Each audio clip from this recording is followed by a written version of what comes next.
Salvete omnes, pax vobiscum. Ego sum pater Mislav Peček. Mihi patria Croatia est, sacerdos catholicus sum, ex ordine predicatorum Dominicanus sum. And you're watching in this episode a reaction to a music video which will be completely in Latin. Yes, you heard correctly, and if you are lovers of Warhammer 40k, and especially the Blood Angels led by Sanguis, well, once upon a time led by Sanguis, then I guess you already heard this song. I've never heard it, and when I saw that it is entirely in Latin, and since I do like Latin a lot, those of you who watch my channel know that. Now, I am far from an expert in Latin. I would not even say that I am a knower of Latin even, but I am currently in my studies, yes, in Rome actually, on a Pontifical Papal University of St. Thomas Aquinas called Angelicum. And of course, Latin is very important for my studies, so I'm actually taking additional courses in Latin to progress. I don't know if I'm going to be able to understand everything from this video. I know that the titles will be in Latin language. I am really looking forward to that, but I'll do my best. Now, I don't want to pretend that I know everything. I'll be honest, if I don't know some parts of it, I can even maybe like Google it up and check out just to know the precise meaning of the words. I doubt that the language will be too complicated because that would not, I don't know, appeal to a wider audience. I guess the text should be simple enough. Well, in general, like probably it will be metal-like. I'm just having a lot of speculations right now. Maybe like a power metal style with, or ballad maybe even, with simply Latin text, which might tell a story of the chapter, the Astartes chapter called the Blood Angels. Now, as you all know, I mean, you who watch my channel, we always start our reactions or something with a short prayer, and this time we will actually ask Saint Michael the Archangel for protection. I think it is very fitting and very appropriate for this type of a reaction. So, if you want, you can pray with me. In nomine Patris et Filii et Spiritus Sancti. Amen. Sanctem Michael Arcangele, defende nos in proelio, contra nequitiam en insidias diaboli est oppressidium. Imperet illi Deus supplices deprecamur, tuque princeps militiae celestis, satana maliosque spiritus malignos, qui ad perditionem animarum pervagantur in mundo, divina virtute in infirmum detrude. Amen. In nomine Patris et Filii et Spiritus Sancti. Amen. Good. More than good, I would say excellent. Now let us jump inside of this song. It's a couple of minutes long, so I thought maybe first to listen to the whole song, which would kind of be nice for you as well if you never listened to it, and then to try to analyze the text. Now, if I see that there's like a longer break, which is only instrumental, I might first pause at that point, review the lyrics, and continue from on. Well, since I haven't listened to the song yet, I cannot judge completely. I'll try to be as spontaneous as I can, as I always try to be, and give my honest opinion on the song, kind of on the quality, I guess, as a lay person, you know, a lay in a way, not as a cleric lay, but someone who is not a great knower of music, but still do have my tastes, as it is always natural. So I can say, of course, if I like it or not, if the instrumentals are nice or not, whether the sound, the vocals are good or not, I mean, if it is appealing to me, and if I do like this version of Latin, I guess. Let us dive in and let us enjoy together.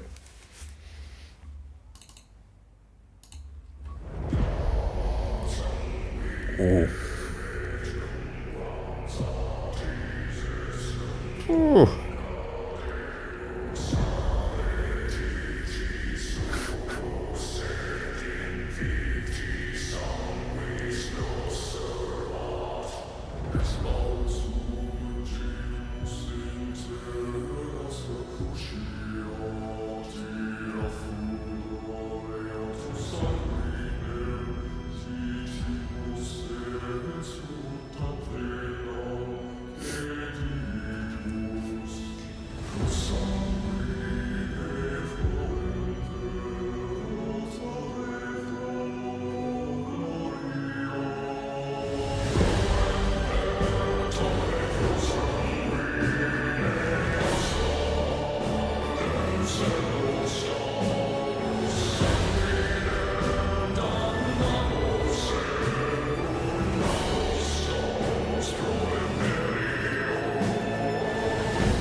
Okay. I think I should make a pause just because I don't know. I don't think it's also okay to have a whole video just watching, but it's kind of mesmerizing, hypnotizing. It's very appealing. I like this a lot, guys. I already have, a special place in my heart for the story of Sanguinius and for the Blood Angels. And by the way, the whole video reaction on the lore about Sanguinius is coming very soon. I hope you're eagerly expecting that. I hope you will enjoy it when it comes out. I think this is like a best way to prepare myself for something like that. I love the Latin, and I did not expect this kind of a voice. Just a deep and slower type of a voice. It reminds me again to the type of a speech that happened at the Gates of Eternity by Sanguinius, when the hordes of Chaos monsters and Chaos Marines were in front of them, and they were ready to put their lives down in defense of the Empire. Yes, I think this tone is appropriate for something like this. The lyrics are cool. I'm understanding most of it. Maybe if I slowly go into it, I will understand most Hostes Imperii. Okay, yeah. I do understand most of it, thankfully. So I will not embarrass myself completely regarding my knowledge of Latin. Okay, let's continue until the end, and then we will just revisit the lyrics because I like them as well.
Okay, wow.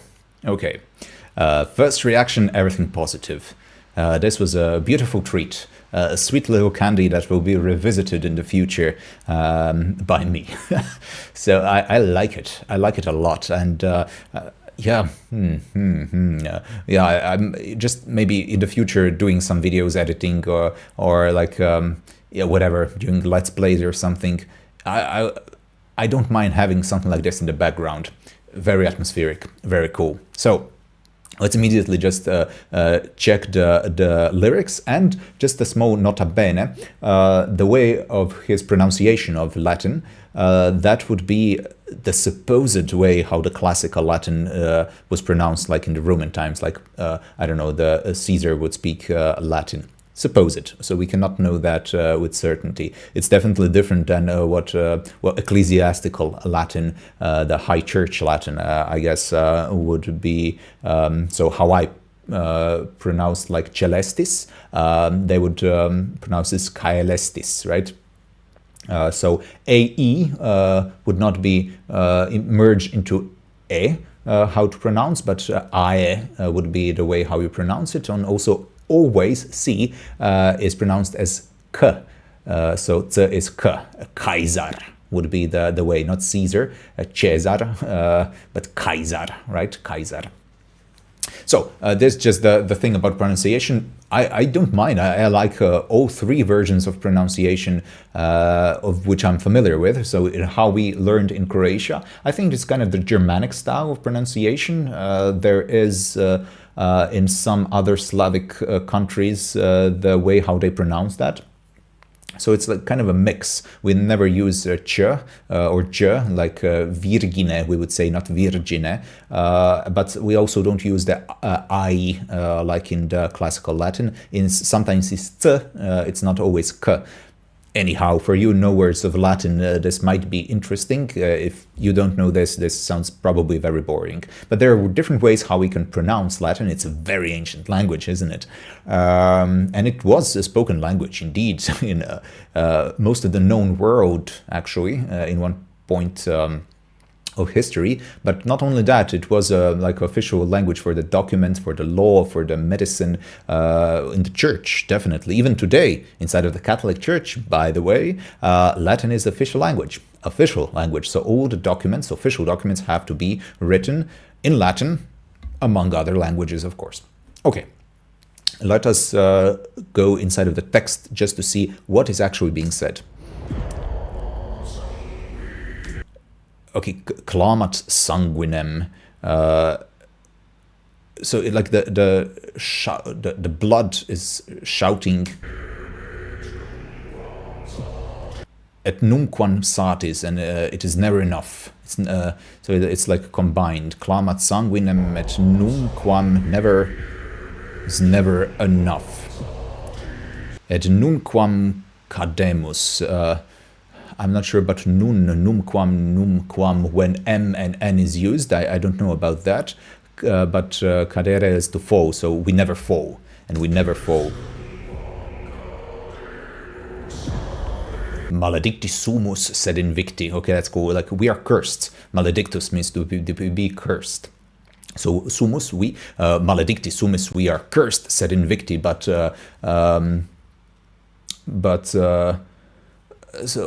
we conquer? No, maybe like Invictus, like the one who conquers in the end. So even though we are cursed, we are the conquerors in the end. I think that would be the appropriate, not the perfect translation probably, but in the context, the appropriate one. Okay.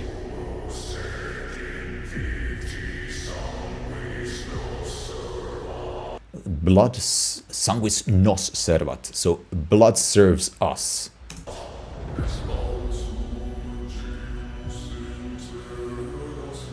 So ex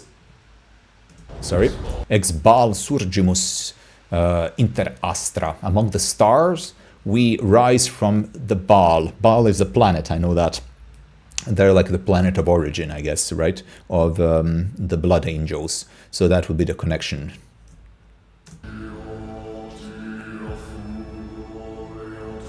Cruciati a furore atro.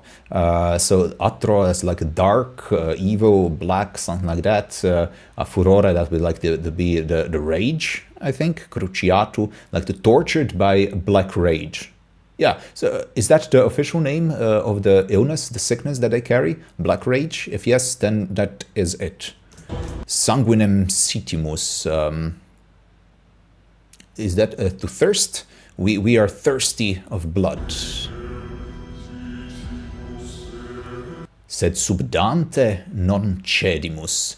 Very nice. But under Dante, which is their leader currently, we do not fall. We don't, like, when we are under our leader, we do not fall. Cedimus. Yeah. Pro sanguine pro imperatore, for the blood, for the emperor.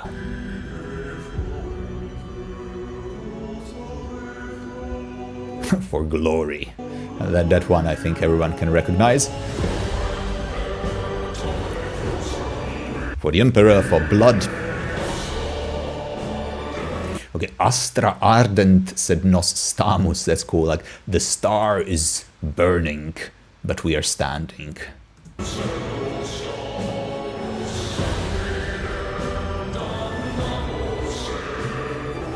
Sanguinem damnamur. So we are cursed by the blood, but we fight, or we fight on. We stand for the Empire.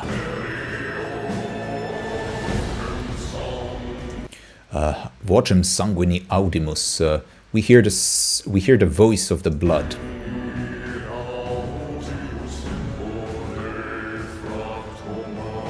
In corde fracto manet spes. In a broken heart lies the faith. Would that be it? Not sure. I'm not quite sure for this one. Yeah, the rage is burning. Sed non vincit, but it does not prevail. It does not win over us.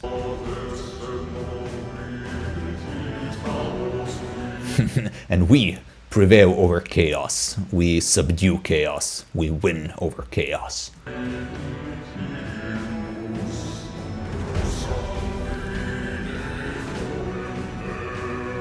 For the blood, for the Emperor, for glory.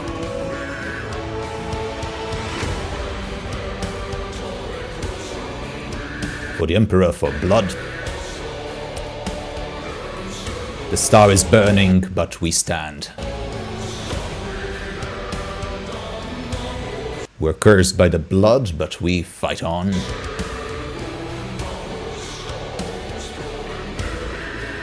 We stand for the Empire.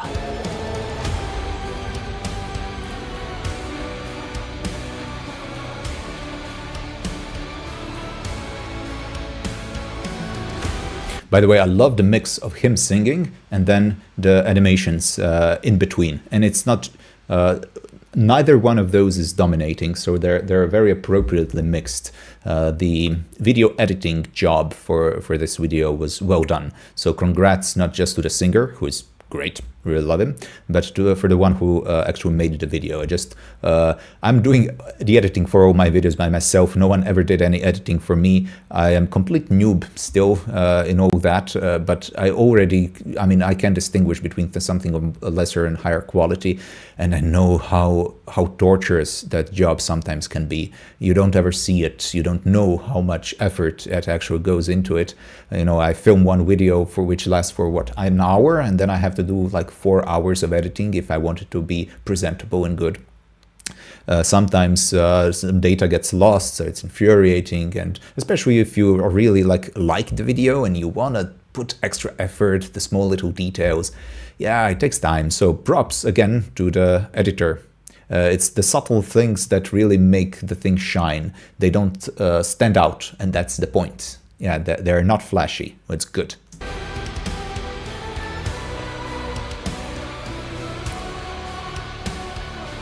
And of course the blood, the red color, and the black one with white, just the simplicity of that, very good.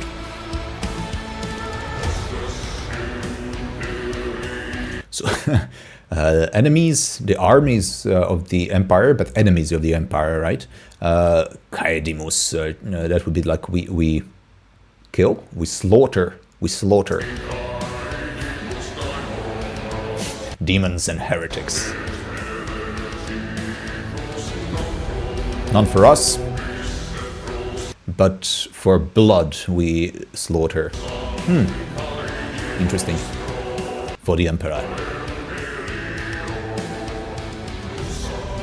For the blood, for the Empire. Emperor, sorry. For glory.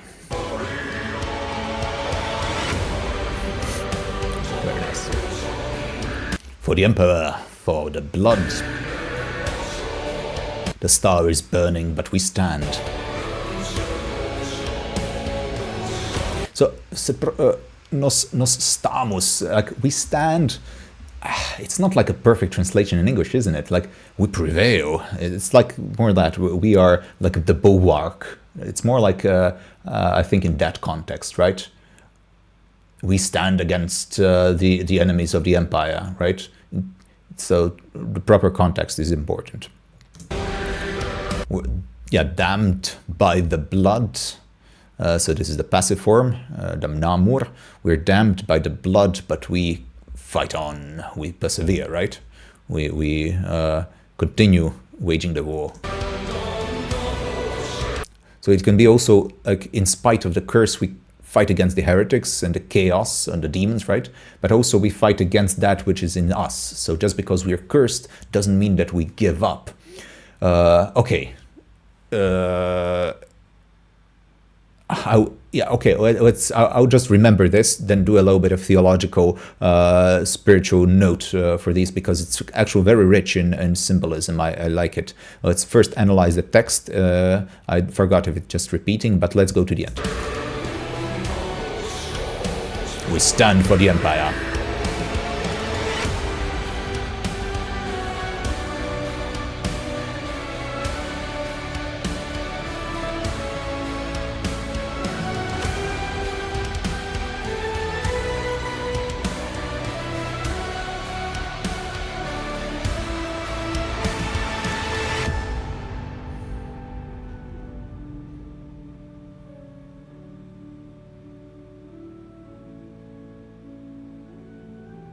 Yeah, that's it.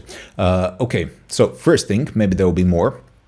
We stand for the empire. Okay, let's just a theological note. We stand for the empire. So our empire as Christians and as a Catholic, we can go back into the 5th century of St. Augustine's time, the Bishop of Hippon, the most famous convert together with St. Paul for sure in history, living a successful and promiscuous life and being very lost, trying to really find the truth, getting into different heresies as well, Manichaeanism, in the end converting, listening to the sermons of St. Ambrose of Milan, quite an epic time that was.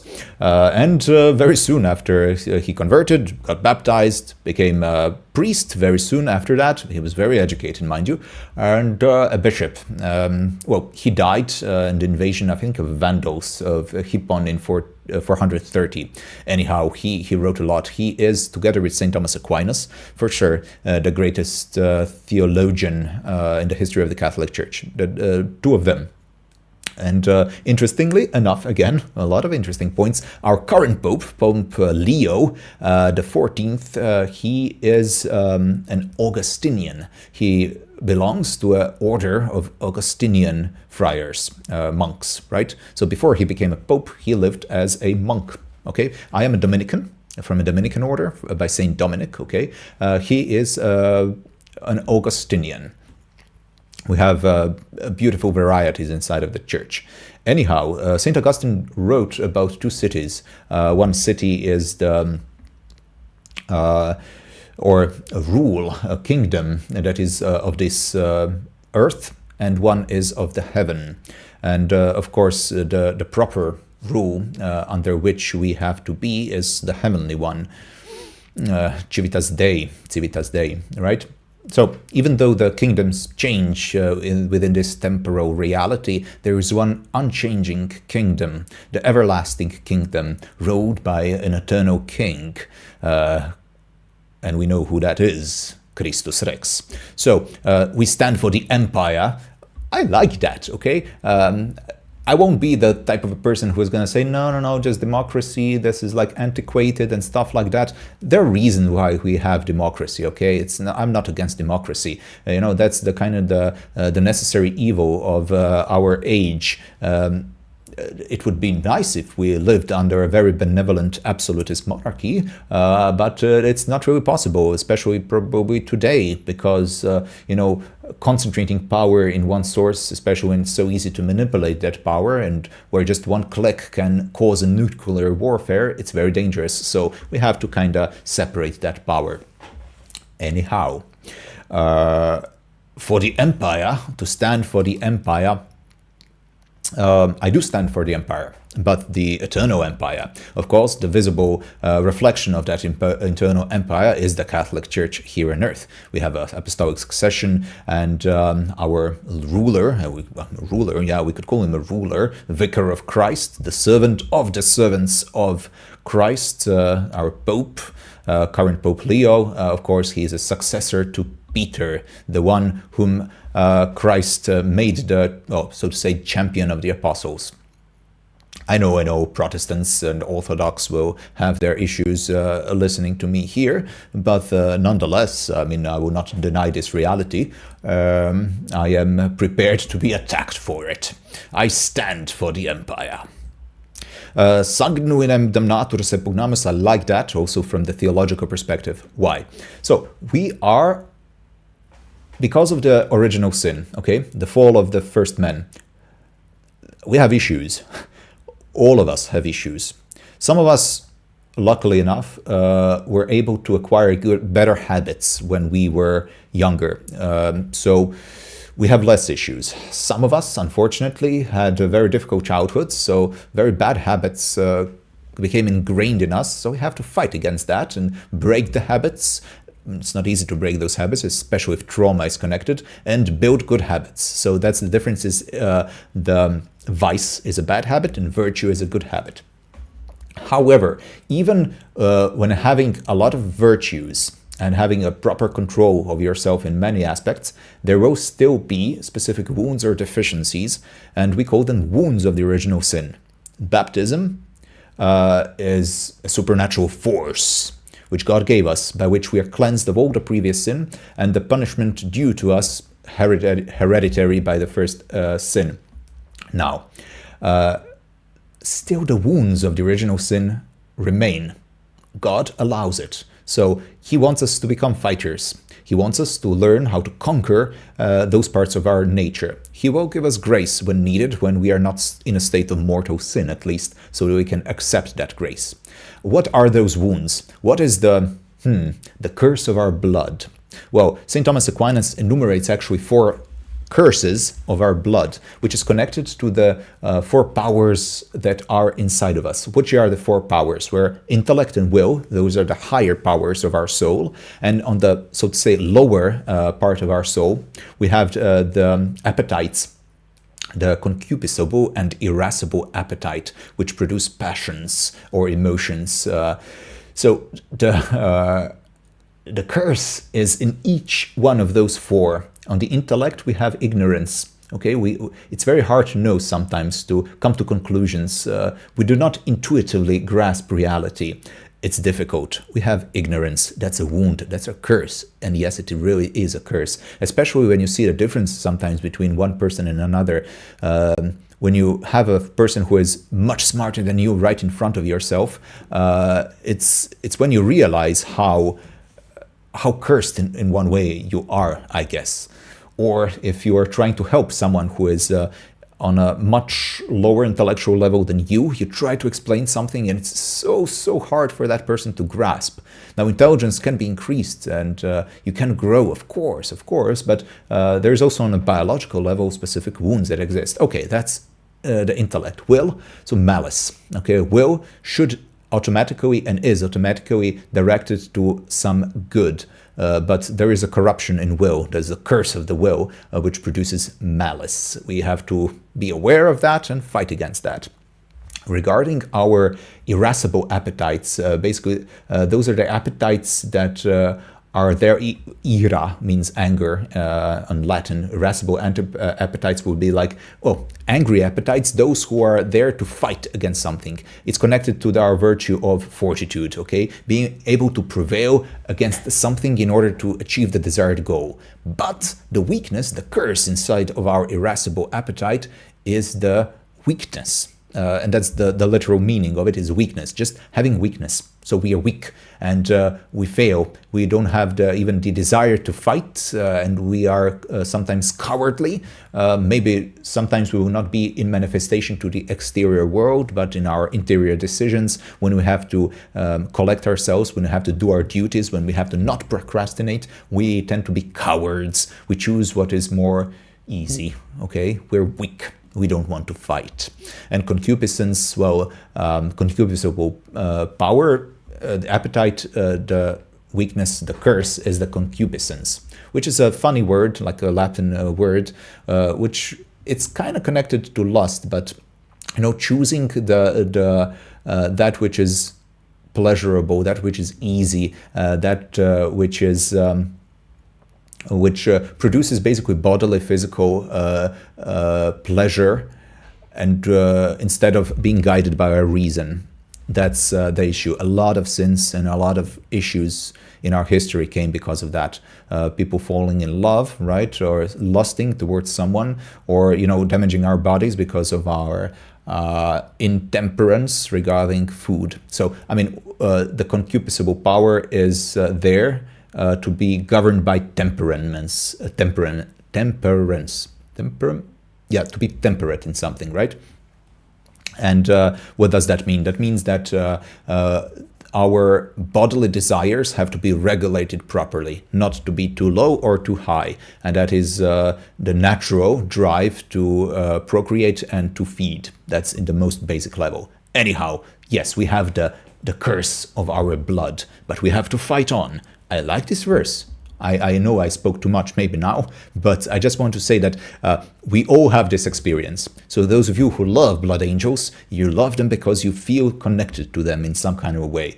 Maybe you're prone to anger and hard to control yourself, okay? You have the weakness in that part of a thing, not to control of yourself. You don't, or it's hard to fight against that part of yourself, and you just let it go, take over you, okay? Maybe it's the issue because the drives of the body constantly overpower your mind. Maybe it's because you constantly desire the things that are not good for you. You have certain envies, maybe. Whatever it is. Yes, in a way, we carry the wounds, the curse, okay? But we have to fight on, so that's fine. We stand, the stars are burning, but we stand for blood, for the emperor. Whenever I hear personally the blood, I'm a Catholic priest, okay? I'm a follower and servant of Jesus Christ, and I daily participate in the Holy Eucharist, either as a celebrant of the Holy Mass or a concelebrant. And the mystery of all the mysteries happens and is present at that moment, and that is that bread and wine do become actually body and blood, soul and divinity of Jesus Christ. God, eternal God, who decided to become human, to take human nature, not becoming less of a God, but remaining fully God, but also becoming fully human, in order to join himself with us, and in order to bring us to the, beatitude inside of that heavenly realm. To fight against demons and heresies. Yes, heresies, I would not say heretics. My fight against heretics is in their heresies. So the spiritual battle is the important battle, right? I have to fight against lies. I have to fight against bad, evil opinions, against brainwashing, against ideologies. That's what I have to fight against. I have to pray for the purity of my intellect, for the strength and the right attitude of my will, okay? We call it intellectual appetite. Our will guides us or drives us, right? So there is a fight, and of course the spiritual fight, each and every one of us, especially if you are a Christian, you are aware of the spiritual battle. When you decide to live outside of the sin, and that's confession, okay? If you're a baptized person, you have to go to confession in order to be free from sin, your personal sin which you did. And actual spiritual battles, the true ones, start from that moment. Then you realize how much of external influence some things have over you, how much you have to control yourself, how delicate sometimes things are. You become aware of how weak you are and how desperately needed we are of divine, of God's help, of grace, of the gifts of the Holy Spirit in the end, because our virtues are not capable for everything. That is the epic fight that we are engaged in. That's why we are the militant church here on earth, the militant church. We have to fight on, we have to persevere, but we also pilgrim. It's a pilgrim church, viators, and we will become comprehenders, so the ones who are able to enjoy visio beatifica, beatific vision inside of heaven. But now we have to fight, we have to persevere, to slay the enemies of the Imperium. Of course, the fallen angels, the demons, we don't slay them. That's important to know, but we do fight, okay? We do fight. The ones who do the slaying, that's just God. We stand for the empire Astra ardent nos stamus. Yeah, the stars are burning. I'm not sure what that could be, but you know, the sources of power, of light, sometimes that which is very important to us crushes, it decays, and the things on which we relied are not reliable anymore. But we have to stand nonetheless. The good thing is to know that God never leaves us. Jesus Christ loves us. He died for us, okay? And he's not like a pacifist, a nice guy who came, you know, to preach some kind of a nice thing. He's so much more, guys, okay? He's the Lord of heavenly armies. He's the Lord of hosts. He's the King, Christus Rex, Kyrios. He's the Kyrios, okay? He is power himself. He is love. He is justice. He himself said, before Abraham was, I am. He's eternal. You cannot even describe his strength, his power. It's indescribable. It's eternal. So we serve him. When the things of this world, the things on which we relied, when they start to crumble, when people whom we loved abandon us sometimes, yes, that happens. When we see the material gains that we had also disappear. The securities that we had, when they crush, yes, we have to stand, but we are not alone. We're never alone if we know that he is with us. He always is. It's also unfortunate that sometimes we don't know that he is. For the emperor, for blood, for glory. Yeah, the text is cool. It's nice. It's simple. So, even more simple than I thought it would be, actually. But I think it's appropriate. By the way, this guy, yeah, simple, black t-shirt, singing in a microphone. Simplicity is great. The white and black text for the subtitles, very simple, very good. Having devotion to their leader, I also like that. Sub Dante non cedimus. For us Catholics, Dante would like to be a pope. Yeah, so he's our leader, and we are loyal to him. That doesn't mean that Dante is perfect in any way, that he is something like Christ. No, Pope is not Christ, but he's appointed there in his weaknesses, as Peter was appointed to be the head of the church, and is appointed to be head of the church, with his weaknesses. We have to pray for him, we have to help him, but we definitely have to be under him as well. Okay, yeah. I mean, to be honest, I don't like the name of the planet of which they come. Of course, Baal is the ancient Semitic demon, deity, but it's a demon. Baal, literal word, Semitic meaning of the word Baal means a master, okay?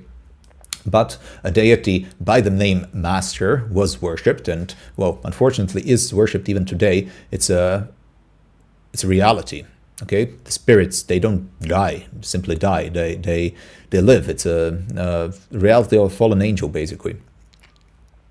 So I don't like the usage of that name in connection with this, like we came from Baal. I will separate myself from that, and I would like to separate blood angels from that, but yes, that's part of the lore. I cannot impose myself inside of the lore of Warhammer 40k. Yeah. Okay. Yeah. Maledicti sumus, we're cursed, but we conquer, we prevail. Yeah.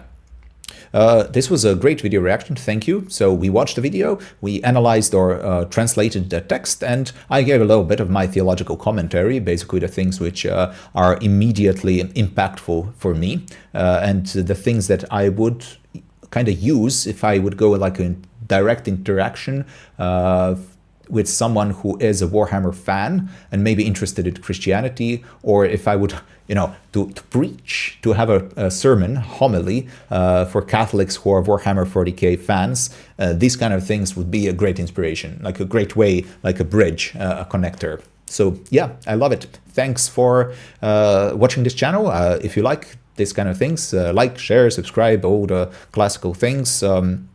I really appreciate, and yeah, I appreciate your support, whether on the likes, on the comments. I don't need for every comment to be absolutely perfect or glorifying me or something like that. I really don't care about that.